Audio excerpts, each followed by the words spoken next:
kwa kuwakumbusha tu mshindi wa tano siku hii ya leo alikuwa Bilal Haddad Hussein kutoka nchi ya Sweden,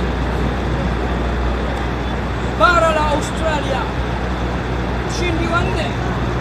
Huyu mshindi wa tano zawadi yake, mshindi wa tano zawadi yake ilikuwa dola 3,000 sawa na milioni 7,500,000. Na mshindi wa nne alikuwa Bilal Ahmad kutoka Afrika, bara la Afrika, kisiwa cha Reunion, naye amejipatia dola 4,000 sawa na shilingi milioni 10.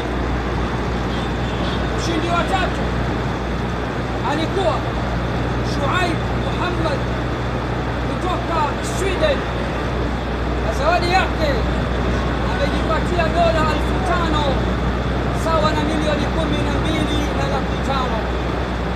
Na mshindi wa pili alikuwa Muhammad Mustafa kutoka bara la Amerika, nchi ya Canada. Zawadi yake ilikuwa dola 8,000 sawa kabisa na milioni 20 za Kitanzania. Ama mshindi wa kwanza ni mtoto mdogo aliyepeperusha bendera ya Afrika, na kama hili halitoshi, pia amepeperusha bendera ya Afrika Mashariki kutoka nchi ya Uganda. Anaitwa Abdurrahman Yasin. Zawadi yake amejipatia dola 12,000 sawa na milioni 30 za Kitanzania.